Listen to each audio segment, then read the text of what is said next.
एकंदर परिस्थिती तुम्ही अनेक वर्ष निगडीत असल्यामुळे तुम्हाला माहिती आहे, याही वर्षी तसाच आपल्याला नफा मिळालेला आहे. आकडेवारीत काय मी फार जात नाही याच्यासाठी की ते साहेबांनी सांगितलेलं आहे आणि लेखी स्वरूपात तुमच्या समोर आहे. बँकेची एकंदर प्रगती होत असताना कुठली गोष्ट वाढीला लागण्यासाठी त्याचं नियोजन करणं महत्त्वाचं असतं आणि ते नियोजन आपण वेळोवेळी बँकेने केलेलं आहे आणि मग त्याची अंमलबजावणी करण्यात येते. तशी ती अंमलबजावणीही झाली आणि त्याचं आज फळ स्वरूप म्हणून जो काय नफा आपल्याला दिसतो तो दिसलेला आहे. या बाबतीत एक बँकेची नवीन आणखीन शाखा निर्माण होणं वगैरे हा जो काही प्रस्ताव आहे ते आता वेळोवेळी आम्ही पाठवू. संबंधित जागांचा सर्वे करून आपल्याला कुठे अधिक चांगला फायदा मिळू शकेल, बँक कुठे चांगली चालू शकेल अशा विस्ताराने त्याचं नियोजन करून वेळोवेळी तुम्हाला त्याची कल्पना देण्यात येईल. एक गोष्ट तुम्हाला सांगतो की या बँकेची वाढ होत असताना ती बँक व्यवहार करते म्हणून चालणार नाही. आपला सभासद जो आहे, आज आता आपले 27,000 सभासद आहेत, तर त्यातला किमान 50% सभासद आपल्या ब्रँच मार्फत निगडीत आहे.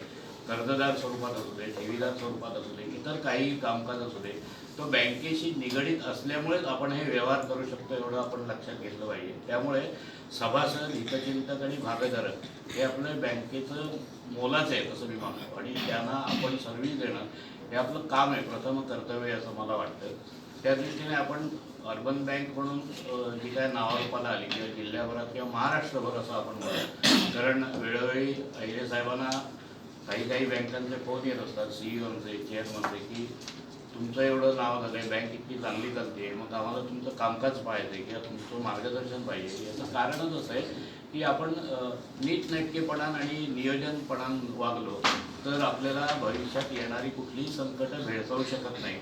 आज आता RBIचे नियम किंवा कायदे इतके कठोर झाले की बँका, सामान्य ज्या काही बँका आहेत त्यांना चालवणं अतिशय जिकिरीचं झालं आहे. याचं कारण असं की जेव्हा हे काही कायदे झाले त्याची अंमलबजावणी परिणामकारकरित्या केली गेली नाही. पण राजापूर अर्बन बँकेने वेळोवेळी त्याचा मागोवा घेतला आणि आपल्याला पुढे काय करायचं आहे याची दिशा एक ठरवत गेलो. त्याच्यामुळे कुठल्याही परिस्थितीत, अगदी लॉकडाऊनच्या काळातही तुम्ही बघितलं तसं की आपल्या बँकेला खूप चांगल्यापैकी नफा झाला. याचं कारण असं आहे की आपण ज्या सुविधा ग्राहकाला देत होतो किंवा दिल्या आहे आणि देणार आहोत त्या अशा सोयी होत्या की टॅप बँकिंग असू दे, ज्येष्ठ नागरिकांना घरपोच सुविधा असू दे, ही आपण दिल्यामुळे आपला ग्राहक जो निगडीत राहिला कायमस्वरूपी तो ह्या सगळ्या सेवेमुळेच असं मला वाटतं. कारण आपल्या इतकी सुविधा टॅप बँकिंग ही आणखी कुठल्याही बँकेत नाही. आता मागच्या वेळेला जयंत पाटील सर आले होते इथे आपल्याकडे, त्यांनाही टॅप बँकिंग ऐकून आश्चर्य वाटलं आणि त्यांनी ती समजावून घेतली, आत्मसात करून घेतली आणि आपल्या बँकेत ती रुजवली. याचं कारणच असं आहे की आपण ज्या भागात काम करतो तो भाग बघितला तर त्यांच्यासारखं वातावरण आपल्याकडे नाही, कोकण म्हणून. तर हे सगळं असताना आपण जर करू शकतो तर त्यांना असं लक्षात आलं की आपण पण हे सहजरित्या करू शकतो आणि त्याला त्याचा चांगला फायदा झाला. तर ही जी आपण सुविधा दिली ती ग्राहकांशी निगडीत असल्यामुळे ग्राहक कायम आपल्याशीच एकनिष्ठ राहिला असं मी म्हणेन.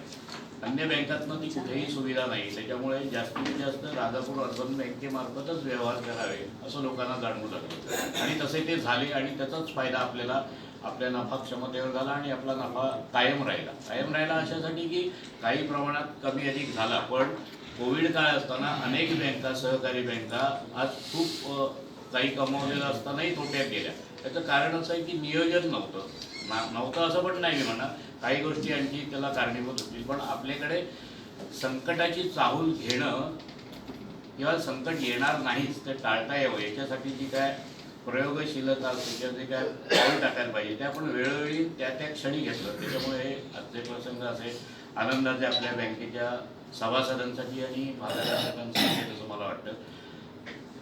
करत असताना पत्रकार बंधू, हितचिंतक, सभासद, भागधारक हे जेवढे मोलात आहेत तसंच ही कार्यवाही करायला अंमलात आणण्यासाठी आपला जो स्टाफ लागतो तो इतका कार्यक्षम आहे की कुठलीही अडचण आली तरी ती काही अवधीत त्याचं निराकरण करून बँकेला त्याच्यापासून धक्का लागणार नाही याची पुरेपूर काळजी घेणारा आमचा कर्मचारी वर्ग असल्यामुळे, म्हणजे तो अगदी शिपायापासून CEO-पर्यंत असं मी म्हणेन की जे चतुर्थ श्रेणी कर्मचारी असतात त्यांच्याकडनं काही अपेक्षा नसतात. पण आजही ती माणसं आपल्या बँकेसाठी वसुली करणं, प्रत्यक्ष काही कामकाज असलं तर त्याच्यात भाग घेणं एवढं जाणीवपूर्वक करतात.